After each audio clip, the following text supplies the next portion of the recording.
Right on. Okay, so here's what I'm thinking for this week.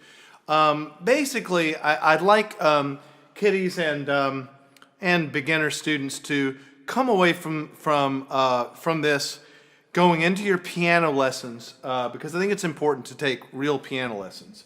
But maybe approach it. One, remember that you need to mean every note. What do I mean by that? I just mean stay present in the note. Last week, we set our hands down on what I'm just going to call first position. Okay, I don't know if that's what it's called. I'm not a piano teacher, but I'm a piano player, and I would view it that way. Now, the reason I felt this was important was because I want to see your hand, and both of them eventually. Teach whichever one. I lean towards being a left-handed person, but let's do the right hand because that's most people. Now, I think it's important to have a sense of readiness and relaxation when you're going to play. So this does that for what we have been essentially playing for the most part. Now, when your hand is in this position, I was always told, pretend you've got a little, golf ball or something there. It keeps your hand clawed. Make it a little bit of a claw. Now, what does it mean to mean every note? Well, let's say that you press your third finger, that's that one, into the E, okay? But when you play it, you find other notes, or you don't have independence. Your fingers are going out a little nutty. This is going to happen, right? So when you play that E and you play the other notes, we take time when we start out to just concentrate and chill, keep that note down, train that finger to mean it, while the other ones just are ready. They're just ready. They're observing, they're hanging out, they're making that little claw shape for you, but they are not putting any effort that's not needed into that. Then they're listening. This dude is speaking, and she says that's an E, and you hold that down until you don't want to hear it, and then you pick it up. During the time that you're doing that, you're completely engaged. Your mind, your nervous system, everything is engaged in making sure that these notes don't go down and this one does. If that's the only thing you are doing right now and you're starting, this is a great place to start. Play that note, get your twisted audience obedient, and listen to what he's saying. Boom. And when he doesn't want to speak anymore, you let up. You're thinking about it the whole time. You're engaged in it the whole time. There's no like, I'm going to play, no. You play the damn note and you mean it while you're playing it. That'll make it seem so much quicker when you're taking lessons, okay? If you're playing hot cross buns,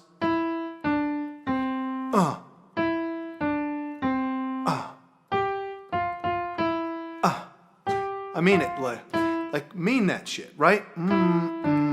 Okay, so if we're in first position, I just wanted to show you that there are a couple of chords that are important chords, types of chords that really have a lot to do with shaping the kind of songs that you're probably listening to. And it's major and minor, okay? Normally, major is thought of as happy, minor is thought of as sad. I think that's a bit simplistic. I don't see it that way, but I can understand why people do, and I think that you will too. Okay, so here is a major chord. That was in my waltz last week. New Year's Eve, don't it seem like... That's just a simple C major chord. What is a major chord? A major chord is... Okay, we don't have time for that. But a major chord, let's just memorize it this way. 1, 3, 5. Okay, from last week we learned 1, 2, 3, 4, 5. 1, 2, 3, 4, 5. C, D, E, F, G. Put down 1, 3, and 5. That's a major chord. It's happy. Now check this out. Even if you don't learn it this week, listen to the difference in the tone of life. Something probably good's happening, or you're thinking about something that happened. You seem well, though. You don't seem unwell. You don't seem sad, really. Maybe slightly wistful, depending on how you play it. Then you move this E, there, the one that means it, down to that note. That is an E flat, okay? Now, kids, even if you can't play that, do you hear how that sounds sad now? Or how you might think that sounds sad?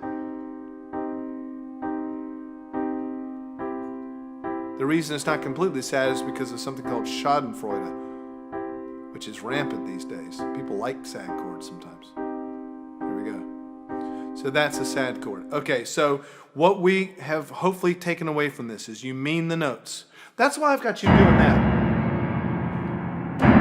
Because that's free. That's all heart. There's no thinking in that. That's just boom, right? And everyone was playing it on that video, and it's very satisfying, especially on a piano, on a real piano. Okay, so you're going to take away from me that you mean it all, that you start with the heart, and then you explore the thing with your brain. So if you're going to play a minor chord, get it wrong. Fine. But get it wrong with heart.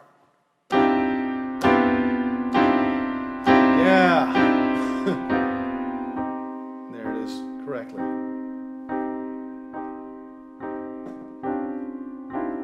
At least I mean it there. Meaning it doesn't mean being quiet. And there's the major. See that? It's a sad, sad day.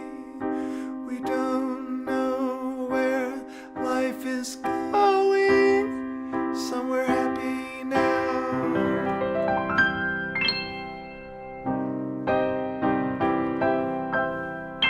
There we go. I hope you got something out of that.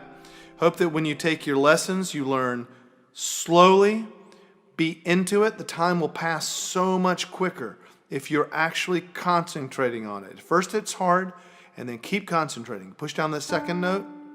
Number 2, your hands are all bent up. Take your time until you get there. Then once you're confident with it, see if you can do a staccato, which is making that little leg jump.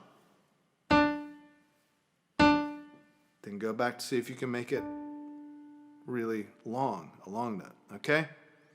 Hope you got something out of that. Let's go back to some scrolling.